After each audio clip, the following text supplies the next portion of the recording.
Well, my question today is, it's actually been brought to my attention that the American Legislative Exchange Council they passed a board resolution to repeal RPS standards around the country, and Colorado is a targeted state for that effort. And that could potentially produce, bad legislation. It could be a ballot referendum or a ballot initiative. I just wanted to get your take on that. Sure.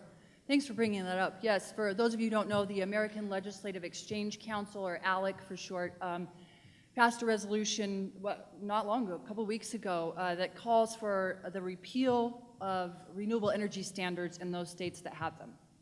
And here's what I can tell you about the taste for that in Colorado, and I mean this across the board, not just the Democrats, I mean the Republicans too, is, first of all, renewable energy, we've already decided, and I hope you all agree with me, you can't argue with it. Usually the conflict comes with how much and how to get there, but it's not renewable energy.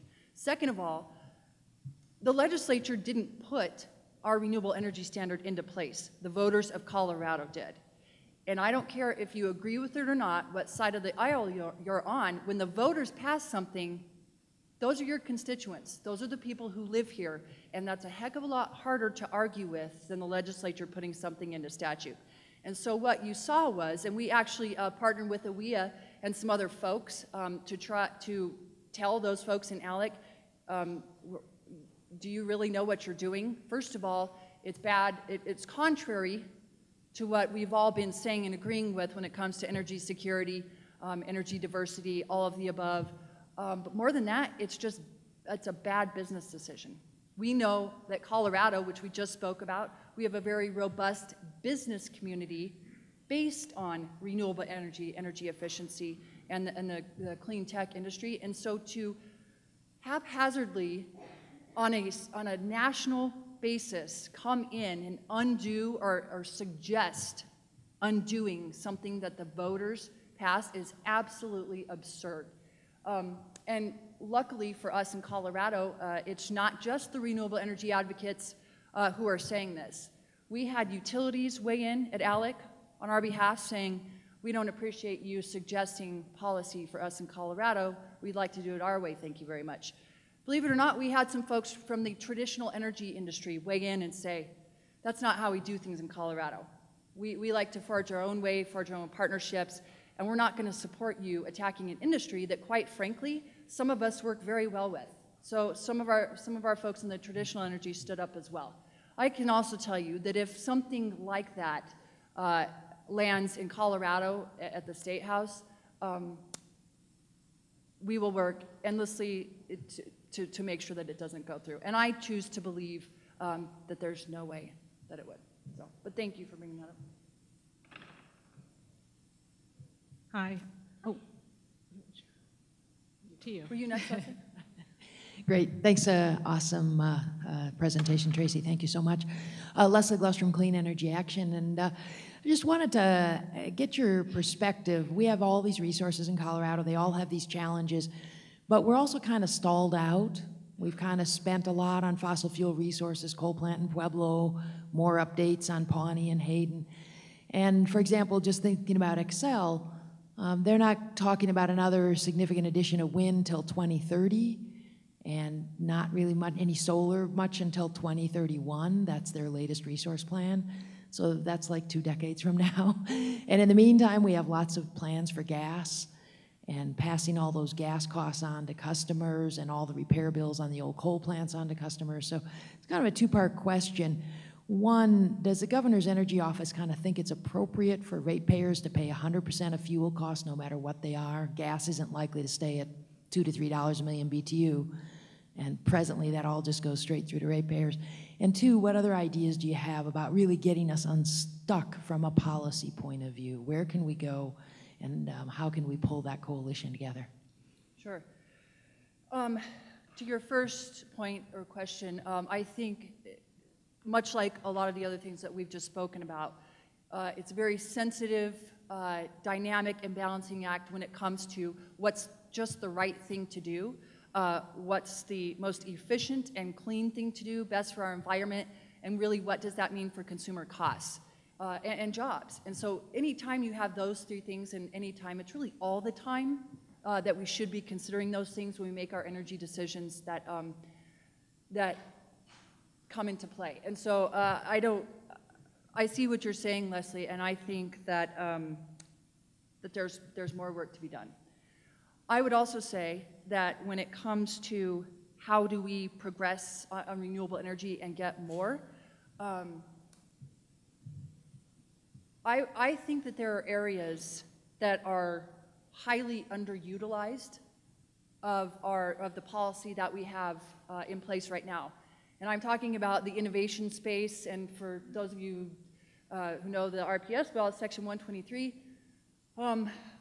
we have one project under Section 123 that seems to be working well, but 123 is the innovation piece, and it's technology neutral. And it doesn't say it has to be anything but renewables. In fact, we would argue it should be inclusive to renewables. And so I think 123 is a space for us to figure out how that can work better for Colorado. Looking at history, there's been a lot of efforts at transmission siting authorities. You know, I think for the next couple years, there's high voltage transmission will be the way to move electrical energy from the San Luis Valley, from the Eastern Plains, from Wyoming. And one of the things that prompted this question, you mentioned about right-of-way issues. You want to build a transmission line, whether people like it or not. It's probably the way, as I said. But you have every county, city, jurisdiction to work with. And they have legitimate concerns. And they have things about the ugly lines. The EMF bugaboo is still floating around. Now I know, best I remember, and I've been out of it a few years, is Wyoming did an infrastructure siting commission. I think other states have done this. Now, what is the thought in the state of Colorado, which we all love, which has the resources you talked about, to, if you need to build a line, it takes 10 years and creates a lot of grief.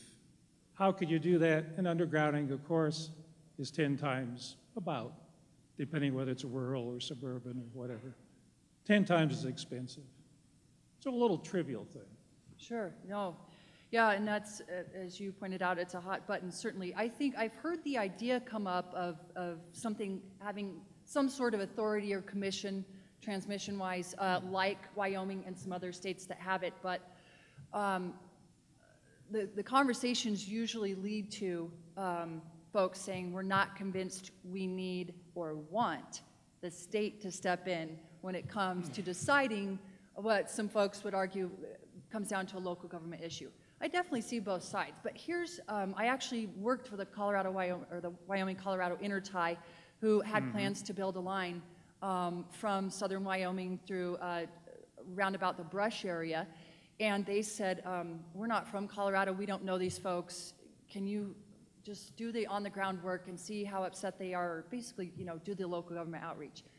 And I said, yeah, I'm willing to do that from you. I live in the area, and I said, but you can't expect me to do this in 4 or 5 months.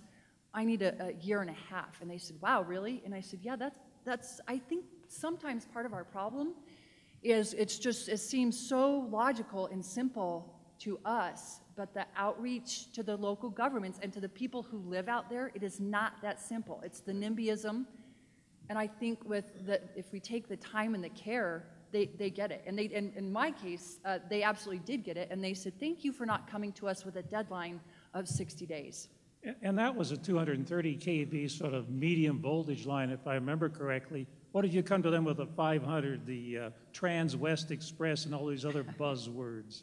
And didn't DOE think about, I mean, DOE does have eminent domain, and didn't they think about it, but I think they got shut down 4 or 5 years ago. Don't even think about it, says the congressional folks. Yes, largely.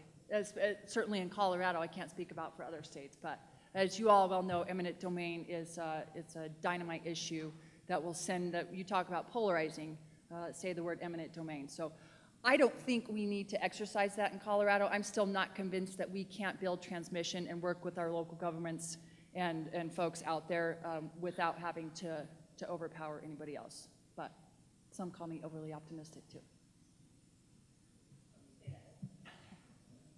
Hi, Tracee. My name is Christy Nowakowski, and I am a senior at the University of Colorado at Boulder. And we've talked a lot about Xcel Energy, and I was wondering if, I know municipalities are the ones that sign the contracts with Xcel Energy. What's the possibility of breaking free of Xcel Energy in the future, and instead of having one business incorporating a lot of sustainable energy businesses and buying energy from them and municipalizing? I didn't know if the energy office did that or was speaking about that.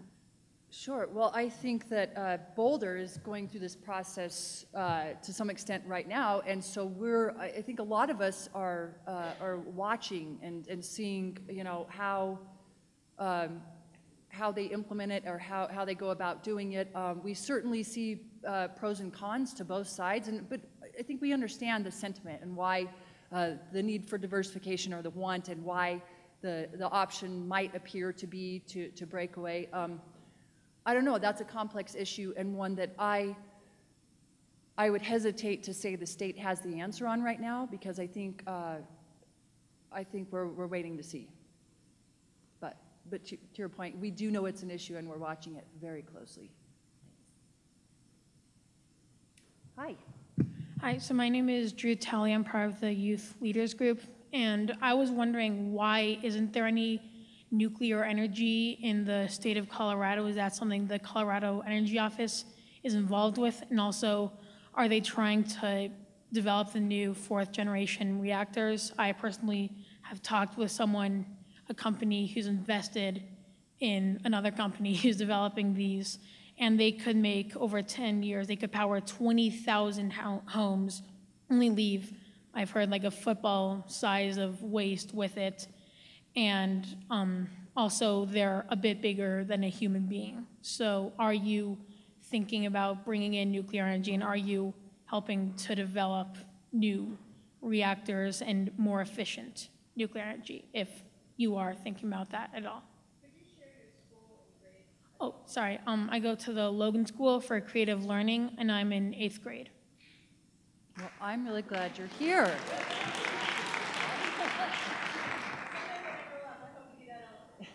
Right. Well, I'm afraid I'm going to disappoint you. Because the answer is no. Our office is not working on nuclear or figuring out ways to bring more of it to the state. But let me tell you why. It's largely, I mean, we can't even take credit for it. It's because the folks in Colorado have overwhelmingly said that they're not ready for nuclear, or that they don't think that Colorado's the right place for it. Now, having said that, we have a lot of uranium in Colorado, which we know is key to it, to the production of nuclear energy.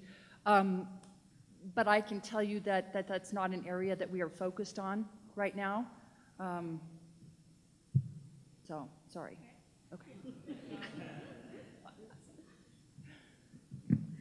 Hi, my name is Sue Schmidt, and I'm with Colorado Mountain College, but my questions are more directed at personally. I didn't see much about solar up there, which is kind of confusing to me. Rifle actually has been known as per capita generating more solar power than in any other town in the United States. And personally, I installed 24 panels on my barn, and we now have no electrical cost at our home. But the thing that my questions are several. For example, we used Solar City and did a lease arrangement, so actually it cost us limited amount of money to get our 24 panels on the roof. I had 5 other people that were very interested in installing the solar, and then the programs they were utilizing went away. So I think a piece of it, are you looking at any policies, again, to help homeowners, because it's a great opportunity, and people are interested, but they don't have those resources to go out and spend $24,000, as an example, to install 24 panels on your roof. So that's one question that I have. Another question that I have is legislation, and it deals with policies. around generation of solar with your Xcel Energies of the world, because sometimes they are limiting the amount of solar power that you can actually generate. I know we had limitations on 2 kilowatts or something, the big one, okay, because our water treatment plant uses solar. And there's been some changes in policies so that you can utilize more. But are you looking again at increasing so that companies that are interested in that or cities that are interested in that can actually do it? And sorry, third one, because I'm in education. You know, we have CLEAR and we have CORE. But fundamentally, we're still not reaching the individual like myself. I mean, I didn't see it through CLEAR or CORE. It was my husband's conversation with somebody that found about the program. And because of that, I brought that information forward.